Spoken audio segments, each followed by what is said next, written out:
Our mind makes thousands of decisions every day. Our eyes see the world, ears hear sounds, and the tongue speaks countless words. We breathe, walk, and feel. But have you ever stopped for a moment and wondered, who is running all of this? What is that power by whose single gesture our mind rushes towards a thought? Who is the director behind the drama of this life, who is not visible to us, yet is running every scene? This is not an ordinary question. It is the question that has been in the minds of those seeking the truth for thousands of years. And it is from this one question that one of the deepest and most mysterious texts of Hinduism begins. The Kena Upanishad. Its very name reveals everything. Kena in Sanskrit means by whom. So today, let us unveil this greatest mystery and seek the power that drives our mind, life force, and senses. Introduction to Kena Upanishad.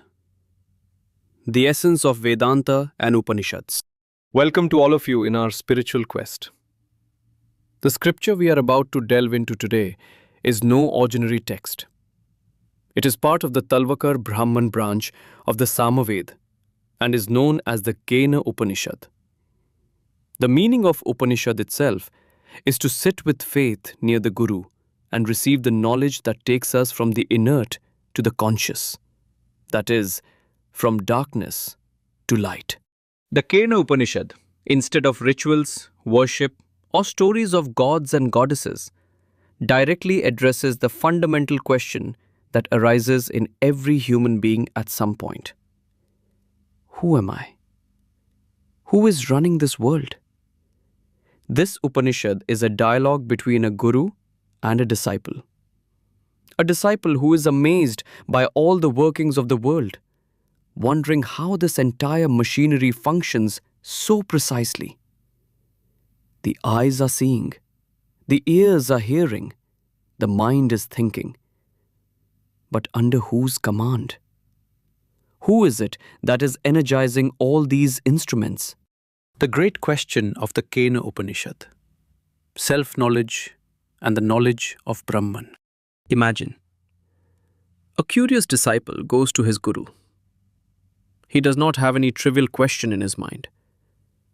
He is not asking how to attain heaven or how to earn money. His question is directly about the source of existence. He asks, and this very question becomes the first verse of the Kena Upanishad. By what is directed, the mind falls. By what is joined, the life force first goes forth. By what are these words spoken? Who unites the eye and the ear, O God? Let's understand this in parts.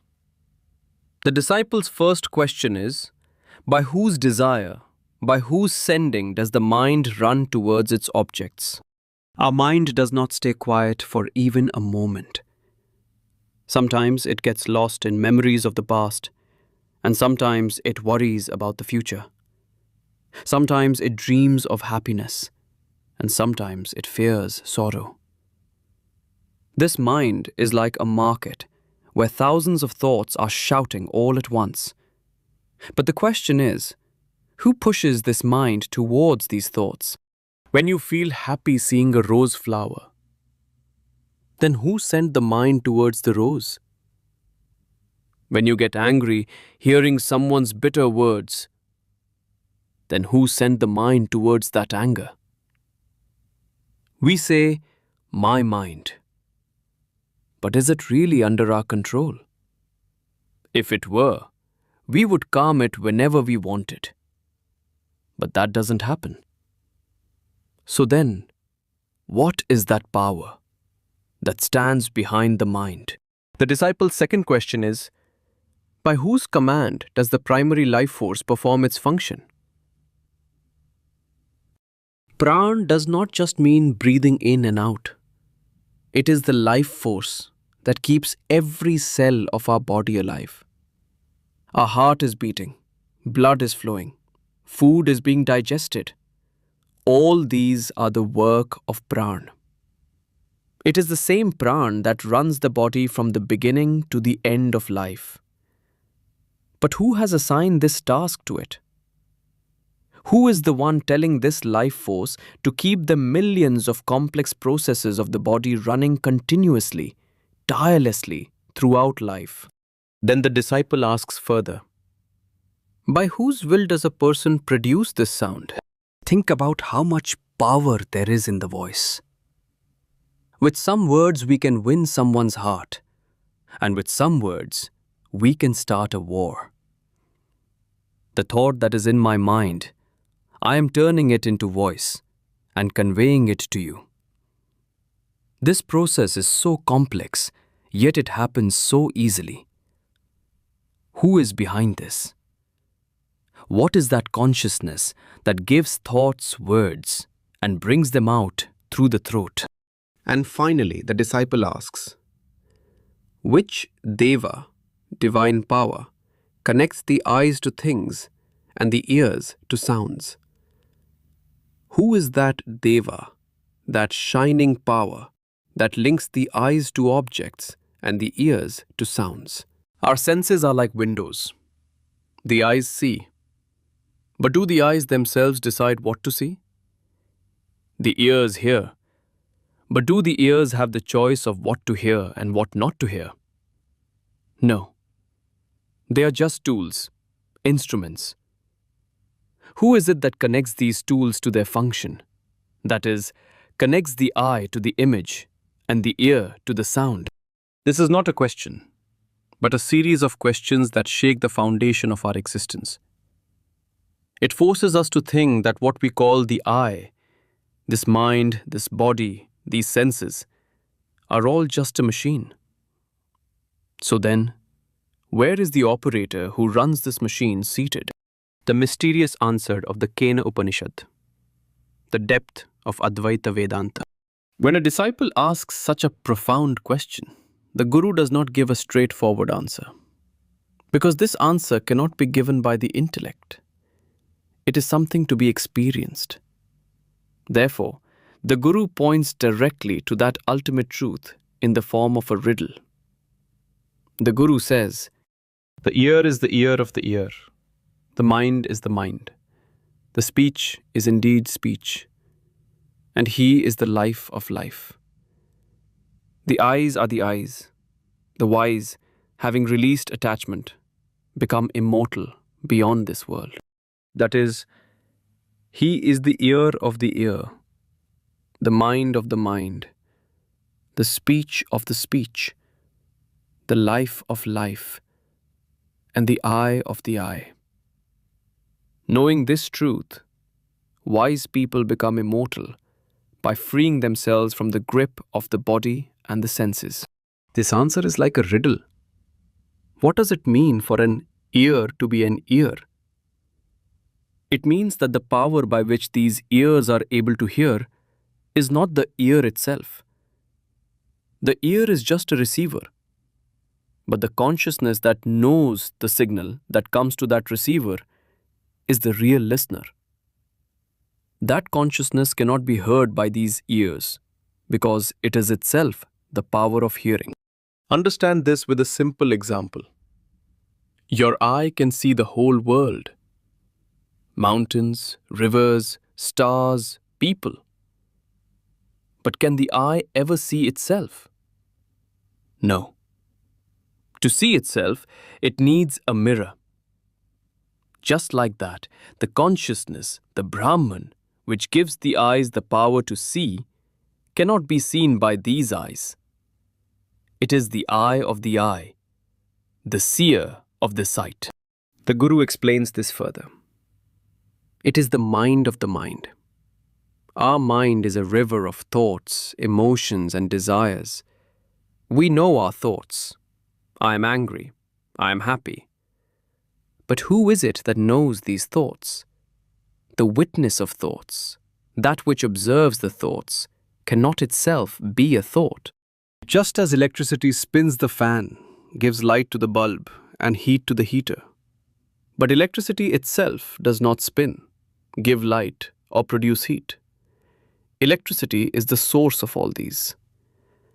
Similarly, Brahman or consciousness is the supreme source that gives the mind the power to think, the intellect the power to make decisions, and memory the power to function.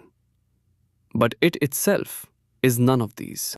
That is why the Guru says, neither the eye goes there, nor the voice, nor the mind. Neither the eye can go there, nor the sound can reach, nor the mind. Because these three are just instruments, and the supreme truth is the one who uses these instruments. You can see stars through a telescope, but you cannot see the eye that is peering through the telescope. After this, the Upanishad says a very important thing, which people often misunderstand. The sage says, that which cannot be expressed in words, by which words themselves are expressed, know that alone as Brahman. It is not this which people worship by saying this. This is a revolutionary statement. The Upanishad clearly says that what you worship as an idol, a picture or an external deity, may be a form of Brahman, but it is not the supreme Brahman. The supreme Brahman is the consciousness that exists within the worshipper. It is not the object of worship, but the subject who worships. It is not something to be known, but the knower itself. The same is said for the mind, eyes, ears, and life force. It is the source of all these, yet beyond all of them. Kenopanishad, the story of the gods, symbols, and spiritual mysteries. This ultimate truth, which is beyond the grasp of the intellect and senses, is further clarified by a very interesting story found in the 3rd and 4th chapters of the Kena Upanishad. The story is like this. Once the gods achieved a great victory over the demons. This victory made the gods arrogant. They began to think, this is our pride. This victory we have achieved by our own strength. They forgot the supreme power because of which they had won. To break their arrogance, the supreme Brahman appeared before them as a Yaksha, that is, a mysterious divine power. When the gods saw that radiant power, they were astonished. They could not understand who it was. First, he sent the fire god. O fire, go and find out who this Yaksha is. The fire god reached the Yaksha with pride. The Yaksha asked, who are you? The fire god proudly said, I am fire. I am Jata Vedas. I can burn and turn to ashes everything that is on this earth. The Yaksha calmly placed a small straw in front of them and said, all right, then burn this straw. The fire god put all his strength into it.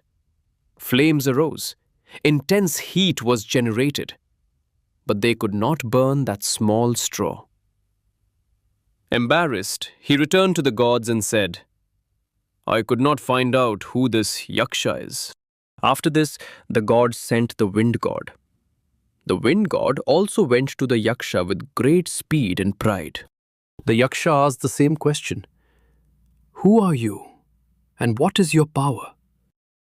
Vayu said, I am Vayu. I am Matarishwa. I can blow away anything on the earth. The Yaksha placed the same straw in front of them and said, then try to blow it away. The wind god became a storm. Storms blew. The wind gained tremendous speed. But they could not even move that straw. They too returned, ashamed. In the end, the king of the gods, Indra himself, went. But as soon as Indra reached the Yaksha disappeared. Indra stood there astonished. At that very place, a very beautiful woman appeared in the sky, who was goddess Uma herself, the symbol of divine knowledge. Indra asked her, O goddess, who was that Yaksha who just disappeared from here? Goddess Uma replied, "He was Brahma himself. It was by his victory that you gods achieved triumph, and you have mistaken it for your own glory. Your power is not your own. It is borrowed from that very Brahma." What does this story teach us? Fire is a symbol of our energy. Air is a symbol of our speed and life force. And Indra is a symbol of our mind and the king of our senses.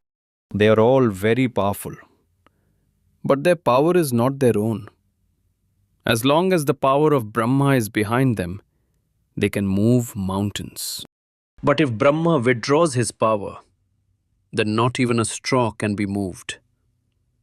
Our mind, our intellect, our senses, our life force, all of these are like fire, air, and Indra. They are very powerful tools, but the source of their power is that invisible Brahma.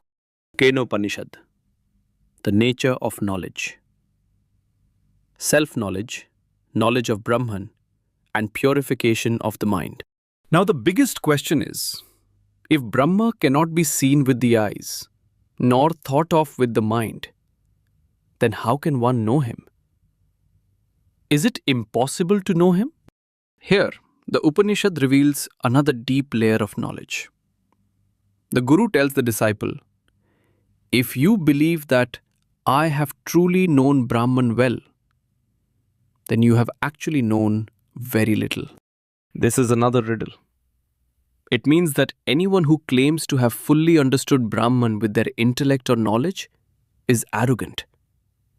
Because how can the infinite be grasped by a limited intellect? Brahman is not something you can analyze in a lab. It is not a book that you can finish by reading. So then, what is true knowledge? The Upanishad says, that which is one's own belief is one's belief. He who does not know it is not. Let the unknown be known, the known be unknown. He who believes that Brahman cannot be known, he has known it. And he who believes that he has known it, he does not know it. For those who truly know, it is unknown. And for the ignorant, it is a known thing. This is one of the deepest statements of Vedanta.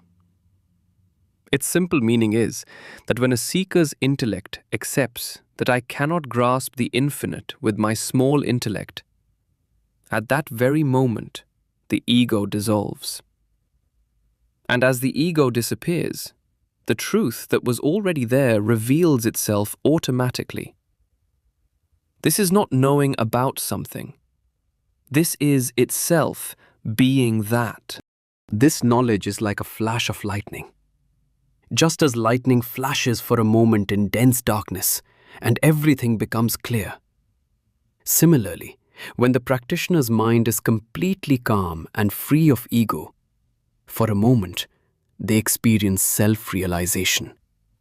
They realize, I am not this body. I am not this mind. I am that pure consciousness that is aware of all this. This is the true knowledge of Brahman. It is not bookish knowledge, but direct experience. Kenopanishad, Summary and Application in Life. Spiritual guidance. So at the end of our journey, we return to the same question. Who controls the mind? The Kenopanishad's answer is clear. The mind is not controlled by any external deity or a god sitting in the sky. The power that controls the mind, runs the life force, and energizes the senses resides within us. It is our own true nature, pure, peaceful, witnessing consciousness. What the sages call Brahman. That invisible director is none other than our own self-element. We get so lost in the characters running on the cinema screen, their stories, their joys and sorrows, that we forget the white screen, without which no film could run. Our life is just like that. Thoughts, emotions, events, all of these are like a film running on the screen of consciousness. We mistake these thoughts and emotions for the I and continue to be happy or sad. Vedanta tells us, do not become the characters of the film. Become the screen on which the film is playing. Become the calm witness who is simply watching this play of the mind. This knowledge is not just dry philosophical talk. It is the key to bringing peace and freedom into our daily lives.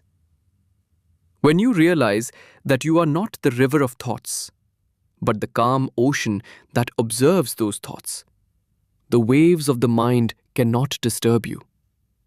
They come and go, but you remain rooted in your peace. So the next time your mind feels restless, when thoughts of worry begin to overwhelm you, pause for a moment and ask yourself, who is the one aware of these thoughts? Who is the one feeling this anxiety? Remove your consciousness from the thought and turn it towards the knower of that thought. Can you feel that calm witness who is silently present behind every one of your thoughts and emotions? This practice is the true beginning of meditation. Do reflect on this question. And whatever you feel, please share it with us in the comments below. The knowledge river of the Upanishad is very deep. Today, we have only tasted a few drops of it. The teachings of this Upanishad tell us how immortality can be experienced in this very life, while living in this very body. In the next video, we will delve deeper and learn how to make this supreme truth, this witness consciousness, a living experience in our lives. To continue this spiritual quest and to learn more such mysteries of eternal knowledge, don't forget to subscribe to our channel. Om Shanti, Shanti, Shanti.